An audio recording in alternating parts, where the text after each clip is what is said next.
The Michael Hatfield RE/MAX team presents Real Estate and More. Bay Area real estate is different than in all of America. And why? What's up with home buyers? What's on sellers' minds? How is the market? And much, much more. Now, here's your host, Michael Hatfield. Good morning. I am Michael Hatfield, and this is the Real Estate and More Show, Special Edition 9/11. When I began this show, I promised this show would be about interesting people, sometimes sensitive topics, and with a focus on real estate. Today, we are to take you to a place in history, and our topic will be on that time. We will talk about recollections of where people were, what they were doing, and their thoughts on the events of that day, September 11, 2001. We all have memories of where we were, what we were doing on that day. Naturally, those born after 2001 have no recollection of that day at all, and some of us may have forgotten. While honoring those who perished and those who gave it all to help, we search for what we may have learned as human beings and as a nation from that deadly day in our country's history. The idea for this show happened when my co-pilot from an airline trip of September 10th, 2001, telephoned essentially out of the blue 3 weeks ago. I have not heard from him in more than 22 years. When our business phone rang with his call, the receptionist said to me, "Michael, this is a call you will want to take. It is Andrew." Indeed. This morning, we will return to a very intense few days in history and share these days with you. More importantly, we will search for what we as a nation, we as a people, have learned from this dreadful time.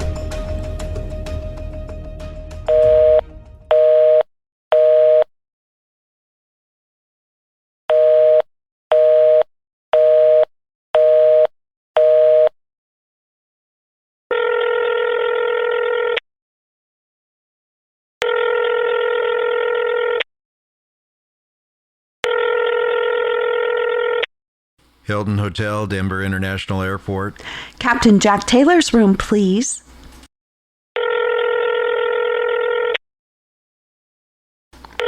I guess he's already checked out.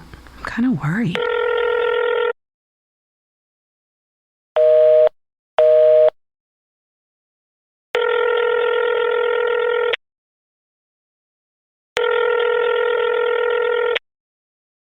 Hilton Hotel, Denver International Airport. Can you please check to see if Captain Jack Taylor, he's with Brandeis Airlines, has checked out? Sure will, ma'am. Just hold on just a second. I'll check for you. I know everything is all right, sweetie, but I haven't been able to reach your father. That's a little strange. He usually calls before he flies. With all this going on in New York, I'm sure he's okay. I'm sorry, ma'am. Captain Taylor's already checked out. The morning of 9/11, 2001, anxious moments were happening all over the country and the world. Never before has an event like this occurred in U.S. history, and most citizens were dumbfounded, numb, and struck with disbelief. Now, a report is fire on the 78th floor that's unconfirmed time. The World Trade Center, a complex of 7 buildings, are in a central plaza in New York City. The Twin Towers of the World Trade Center, each 110 stories in New York, stood 1,368 feet high into the sky as a monument to the nature of industry to construct such an amazing group of buildings. They have been attacked and were ablaze. Estimated 10 million square feet of office space, 430 companies conducted their business in number 1 World Trade Center and number 2 World Trade Center. On any given day, there were 50,000 people working in the Twin Towers and an estimated 140,000 visitors. And then, just like that, the World Trade Center was the site of the deadliest terror attack in American history. The Twin Towers were gone. Time stood still. So what I remember on 9/11 was receiving an early morning call from you, Michael, telling me you were fine. You were out flying at that period of time. And I thought, oh, okay. And then you told me that a plane had flown into the World Trade Center, which was very interesting first thing in the morning. Anyways, got up, started watching the television, was rather alarmed, took our daughter to school, and then headed to work real quick. And when I got to work, everyone was surrounding the television in the exercise room at that time, and we were watching these pictures and just feeling worse and worse and worse about the whole day as it was unfolding and what we were learning. Anyways, our daughter called me while I was at work that morning and said, "Mom, I'm just so upset. Can you come and get me from school?" I remember asking my boss, "Can I leave? I'm just too upset today." So drove up the highway, picked up our daughter, came home, and remember just holding her that day because we were so distraught. We were at home all day watching television, holding each other and crying because we just couldn't stop. It was so traumatizing. And I remember going outside in the afternoon and the sky was just quiet. I think it was probably one of the saddest days in America in my entire life. And I'll never forget, and I'm always grateful that my husband was fine that day. This is realized how important my family, my friends, and a loving community was to me. 2,750 people were lost in New York, 184 workers at the Pentagon, and 44 passengers of United Flight 93 in Pennsylvania that one fateful day. We would like to forget. Some of us may already have, but many stories of human interest and courage came out of that period. Our country came together like no other time in recent history. You could feel the shouts of anger. You could detect fear for your neighbor in the air. We rejoiced for the people who made it through and cried for the ones left below. We look at ourselves and ask, what really matters? This morning, some of us share where we were, what we were doing, the thoughts and mindset of those moments. First responders, rescue workers, normal people, airline pilots.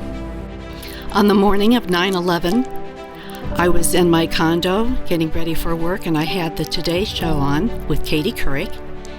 And all of a sudden, I turned for a moment to get a cup of coffee. And when I looked back at the screen, Katie Couric looked horrified. It was a time that I froze. I mean, I could not even function, and it looked like there was chaos on the set, and everyone looked puzzled, and everyone was looking at the other person with their arms just thrown up. It was just horrible. There were people that work on the set for the show, and they were all running around. Like you could see them. You never see them. You know, they're always behind the scene. But people were dropping tablets and just like they didn't know where to go or what to do. They just looked at the screen with the pictures. For a major airline to bring all of its thousands of daily flights per day to a stop was an immense undertaking that created operational chaos.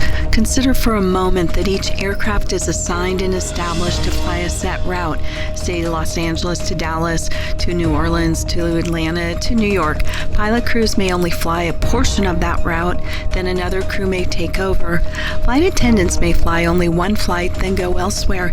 The effort to pair people and aircraft is a daunting one, and if something such as a mechanical issue, weather issue interrupts that aircraft routing, then pilots and in-flight crews have to be assigned elsewhere. Then there is ongoing continuing training for pilots that happens every day, so the pilots remain current in the aircraft they fly. Just think when all of the aircraft of all of the airlines land off of their assigned routing and out of position, the operational chaos it causes an airline. This was not just one airline, but all airlines. Number one is on fire. The whole outside of the building, there was just a huge explosion. We have a number of floors on fire. It looked like the plane was aiming towards the building. Transmit a third alarm. We'll have the staging area. Captain Roberts is a veteran who served as a naval aviator and also served as a chief pilot with a major U.S. airline that we'll call Brand X. Captain Roberts was in charge of over 2,000 pilots and flight and operations at his base as well. Captain Roberts, precisely, where were you and what were you doing when you first heard the news of airplanes hitting the Twin Towers What were your first thoughts that came into your mind, and where were you? Interestingly enough, I had flown down to our hub that morning. I had taken the 6 o'clock flight. It was about an hour flight. Headquarters, and they had a TV in there. And someone said, "Hey, look at the TV." And it showed a picture of an airplane crashing into one of the Twin Towers. And it looked like a cartoon. It just didn't look real. I mean, I don't think anybody really could grasp what was happening. And the commentary was that there was an airplane that had crashed into the Twin Towers. And a few seconds later, the van came, took us to headquarters. We had chief pilots from all over the system there, and we were just wondering, what they were going to come up with. And they basically said, at that time, they already knew that all flight operations had been canceled. They said, "There's really not too much more that we can tell you." He said, "You all need to get back to your base and just get back there any way you can." We called around for rental cars. They were already taken at that time. And fortunately, we found a flight attendant who was down for a meeting also, who was able to rent a car. And 7 of us got in this little compact car and headed back to our hub. It was, I had called my wife and let her know that everything was okay. So at the time, our country's intelligence service they say they were blindsided and were unaware of the threat to our nation. As it turned out, there were indications that the intelligence services did not pick up on. I recall hearing of terrorists being in full dress pilot uniforms of other airlines in the cockpit, hitching rides with not only Brand X, but Brand Z. Did you recall any of those, Bob? Well, I'd heard that there was a terrorist pilot trying to board one of our aircraft, and it did not happen. As far as flying operations, they were just totally suspended. So all of these airplanes are coming out of the sky into one place. And you, as a chief pilot, you had your hands full of not only these airplanes coming to land in an area that probably didn't have much parking space for all of the aircraft. It just seems like it was a lot to deal with. And so when you got back to your base, what were the first actions that you did? The computers were completely overloaded. They couldn't keep up with the crews, the pilot attendants, the pilots, the flight attendants, where the aircraft were, where the people were staying, what hotels. So it was chaos. There was no way that they could get the operations going again at that point in time. So fortunately for us, we had the Airline Pilots Association. They registered every single pilot that came in, what they were flying, what base, what aircraft, and so on. And we had a prior chief pilot to me come into the office, and he was coordinating things in our office, and which really helped. So when I finally got up there, I don't want to say it was a smooth operation, but I wasn't starting from scratch, and people had come in there and given their time, and it helped. You believe, looking back, doing a little bit of what we don't really should be doing as far as Monday morning quarterbacking, do you think that the FAA overstepped as far as an action to bring all of the airplanes out of the sky to a full stop, total everything coming to a full stop as a way of providing a defense? Or do you feel that looking back on it probably was the right thing to do? That's your own opinion here now. That's all we're talking I think it was the right thing to do. They probably overreacted in the beginning, but they finally evolved into a place where all the pilots and the crew members got special badges where they could actually still go through and bypass all the other crowded lines. And those were required to get into the gate areas and onto the airplane. Yeah. And I recall seeing a lot of that at the time is who's doing what. So who's securing perimeter, who's securing airplanes at night. You've got all these airplanes parked all over the tarmac. How was that done? Looking back, obviously it's already been superseded with new procedures, but how was that done? Did they have soldiers that walked around amongst them and to protect the aircraft and to keep people out of them, or how did that work? No, but they definitely had.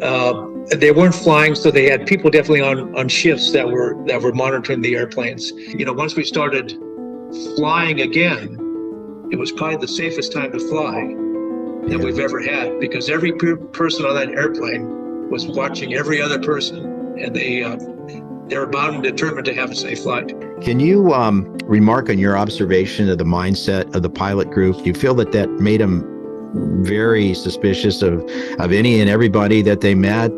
They were concerned about getting on the airplane or just being around people? Mike, I think for the most part, I would say in the 95 percentile, the pilots were very, very determined to get the airplanes going again. And when you see a thing happen like what happened on 9/11, they became patriotic, and they didn't like what happened to our country, and they would do anything they could to volunteer to make things better again. But yes, the pilots wanted to get this operation going again. It was our livelihood, and they all had an interest in the company and wanted it to get going again. So I remember when we first started flying, it was a one airplane by one airplane operation. It was a coordination with our office, the flight attendant office, and with the station manager who was getting the airplanes ready. It was amazing how much everybody wanted to make this successful. It was a definitely coming together. I would say one element, knowing the pilot group at the time, there was one element that I have to say was very remarkable, that everybody came together in a sense of a common interest. Get this thing rolling again, protect our people, our passengers. There's no one more protective of passengers than the captain and crew. And the chief pilot actually instills that. You did a wonderful job there, Captain Roberts. Mike, I think our base probably was one of the best bases. I think when you have a little smaller base, the pilots are closer, they know each other, they know a lot of the families, and I think because of that, we excelled. Where I have regrets is feel that people have already forgotten. Now we're reporting fire on the 78th floor that's uncontrolled time. We're going to need the PD for security around the entire World Trade Center. We have jumpers coming from the World Trade Center right now from the upper floors. You've all heard his shows, his name, from being a well-known radio host and a long-term financial advisor. Let's ask Pat Vitucci for his recollections and thoughts on the capital equities markets during, directly after, and long-term after the World Trade Towers attacks. Pat, you've been a financial advisor for more than 30 years. Have you ever seen a reaction in the capital and equities markets like the one September 11th, 2001? Michael, first of all, thank you so much for having me on your show. It's a real honor. Yeah, 2001, 9/11 was a difficult time period for all of us, especially those of us in the financial services arena. As we all know, all the New York Stock Exchange markets were closed for 4 days. There was no trading on the Dow, the NASDAQ, the bond markets, everything went quiet.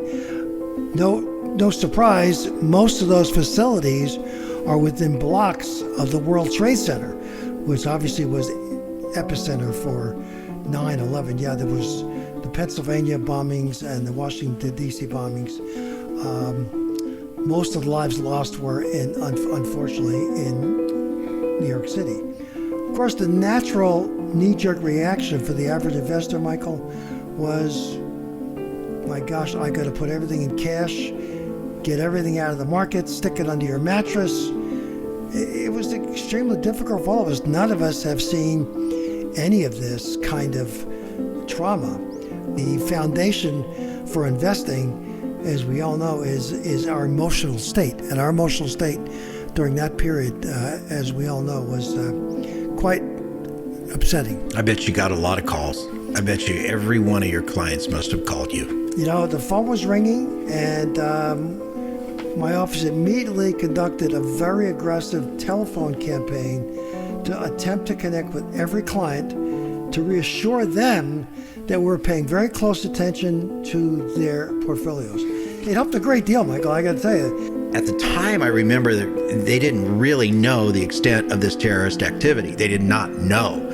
And that is why we were so ill prepared. But then later it comes out that they had all kinds of information that could have possibly been beneficial in preventing the extent of this, bringing down a tower that's 110 stories, not just one building, but two buildings of 110 stories each, bringing them down like that was just an immense something that just makes you feel dumbstruck.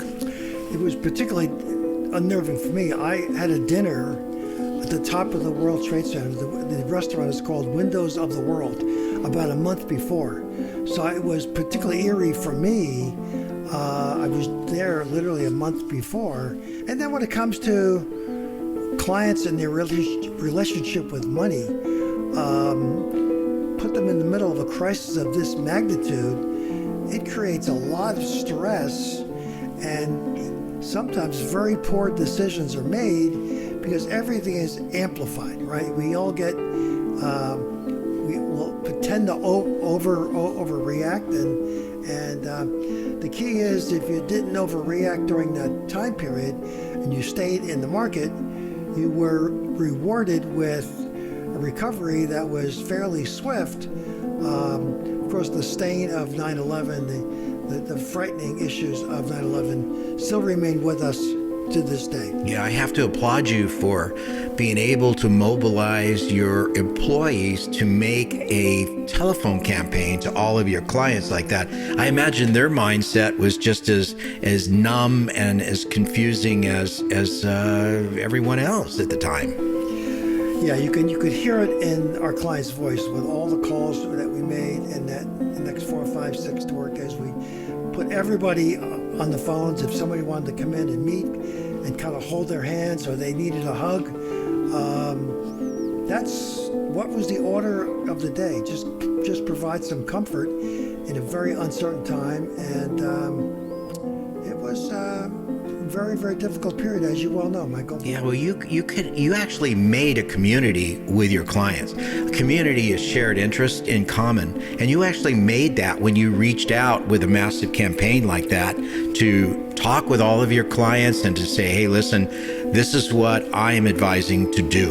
And it's so hard because the herd mentality says fight or flight. Yep. Or both. Yep. And when that happens, everybody in the herd goes that direction. And then, like you pointed out, is if you can stay with it, then you're going to be rewarded for your stamina. And who would have thought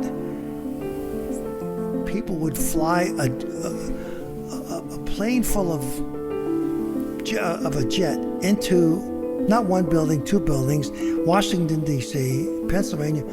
Who would have thought they would volunteer to give their lives up for whatever they were promised in the afterlife? It's pretty shocking just thinking about all those young men giving their life up because of some cause. That's pretty radical.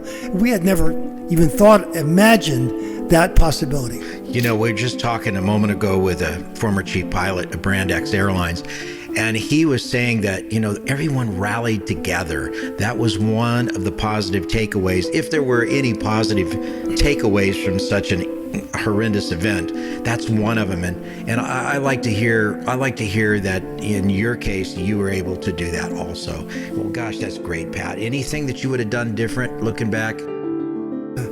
We retained like 99% of our clients because we reached out to them and shared our fear and allayed whatever fear that they may have, and It was definitely a trying time. It was a growth period for us as a country and us individually. Previously, we were talking about how the Federal Reserve's Fedwire payments balance liquidity issues between the banks.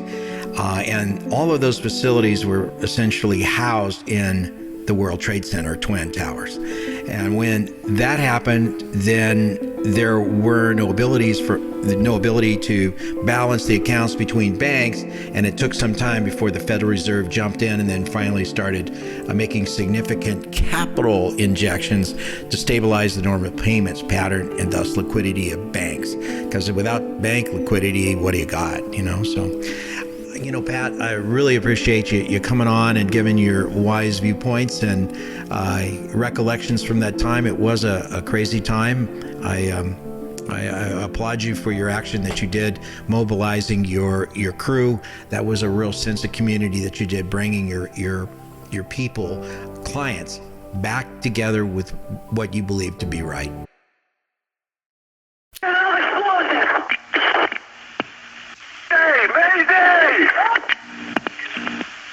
Who's calling that? Well, Mayday, Liberty and what? Have them mobilize the Army. We need the Army in Manhattan. All right, all units stand by. Everybody try to calm down. And the televisions were on, and I didn't see the initial, film of Tower 1 when the airplane hit it. And somebody came over and said, "Hey, Frank, you're an airline pilot, right?" And I go, "Yeah." He goes, "Why would an airplane hit a tower, one of the trade towers in New York?" And I said, "They wouldn't unless it was deliberate or some kind of serious malfunction. But why?" And he goes, "Well, it just happened." I said, "No way." You are listening to Real Estate and More, Special Edition 9/11. When I consider what a daunting task it was to rescue people from two fallen 110-story towers, I realize that perhaps it was an impossible task. After a short break, our guest will be a gentleman who continues to work boots on the ground with fire and rescue in the San Francisco Bay Area. While he was not present on the scene in New York, he was involved in the sending and necessary support of firefighters sent there after the towers collapsed. After a short break, we will have the thoughts and insight of a fire battalion chief. I look forward to his words as well as to the words of additional special guests to come. We'll be right back for more of Real Estate and More, Special Edition 9/11. Stay tuned.